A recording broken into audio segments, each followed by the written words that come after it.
Welcome to Brainish English Stories. Luck comes and goes like a thief in the night.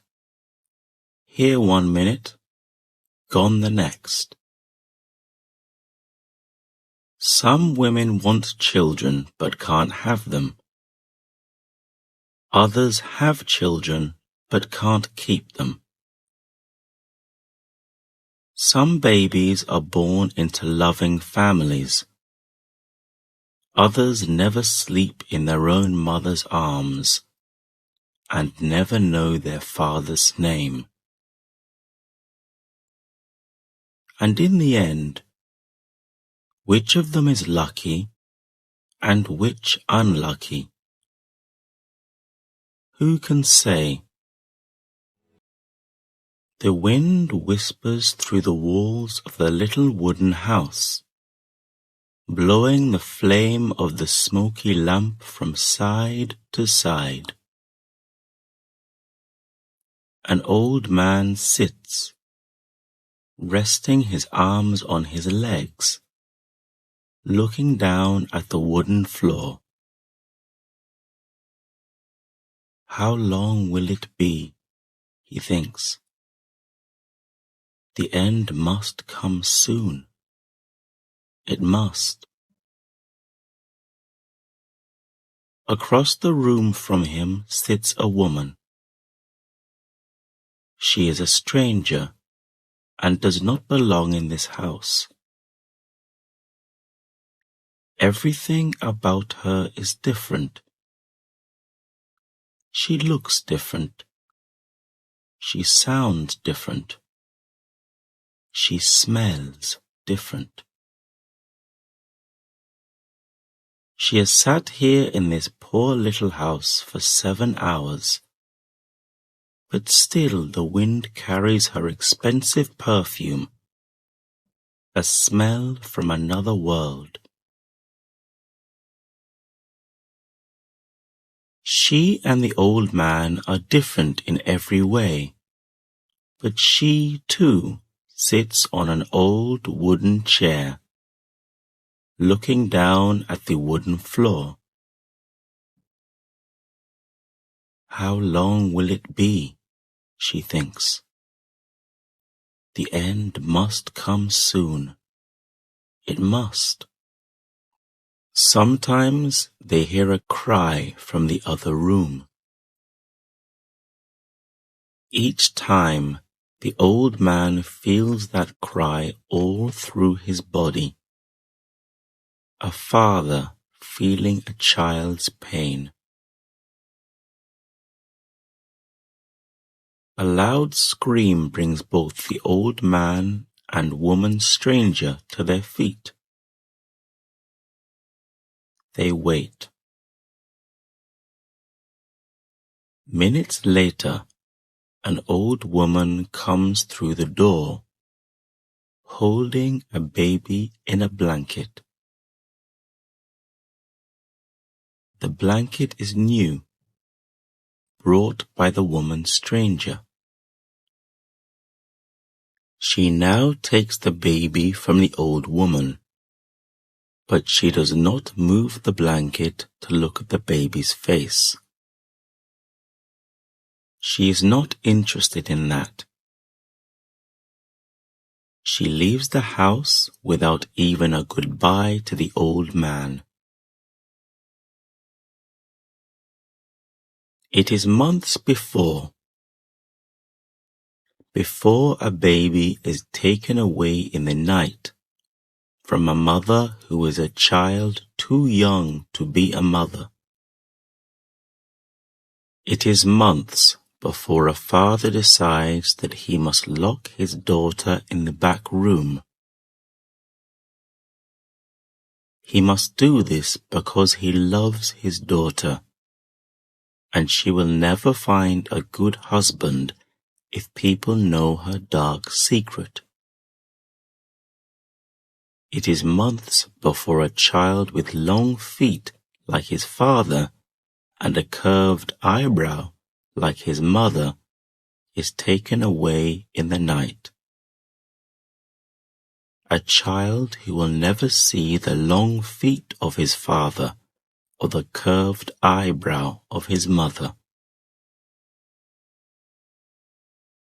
It is morning, on that day months before, and a young woman, hundreds of miles away, wakes up to find a little blood between her legs.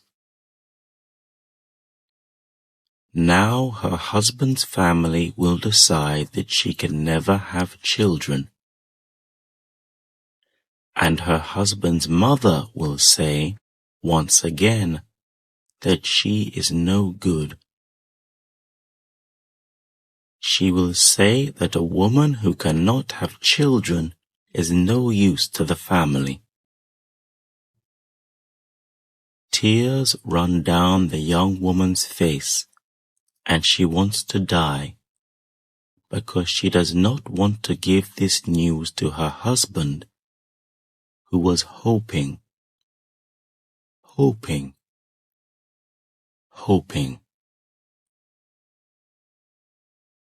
What can he do? He has fought with his mother again and again, but now he has to agree at last. He has to say, yes, he will take this barren woman back to her family. There is no use for her here. He is the only son of the house, and a wife who cannot have children is no use to him and his family.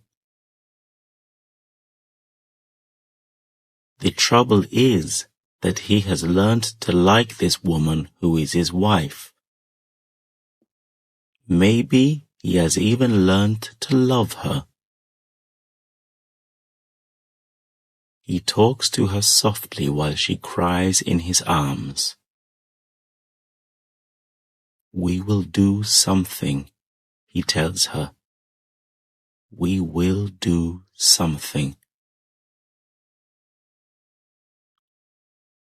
They travel to a country which is at war, where the people live with death every day of their lives. And for these people, a baby who is taken away from them is a baby who has escaped from the house of death. This is what the woman tells them. The woman stranger who smells of expensive perfume. Now she is in the place where she belongs, in a cool, modern office, with carpets on the floor and soft, comfortable chairs. It will cost them money, the woman tells them. A small sum of money for this only son and his barren wife, but a very large sum of money for the old man in his wooden house. But he will not see that money. It is not for him.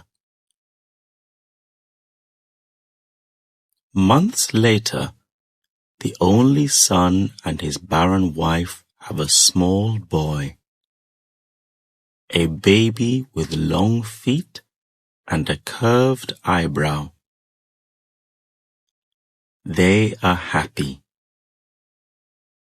There is a grandson in the house, and the family name will continue. The boy will eat well every day. He will have the love of a family around him. He will never be hungry. He will never know war. He will never have to live in fear and in pain, without friends, without hope, without love. Years are gone, and a young married woman with a curved eyebrow cooks rice in a pot over an open flame. She looks at her small daughter, who shakes her fat little feet at the sky. And like a dream that never ends, the woman sees the long feet of a child who will never know where they came from. The tears run slowly down her cheek, falling, lost in the steaming pot of rice.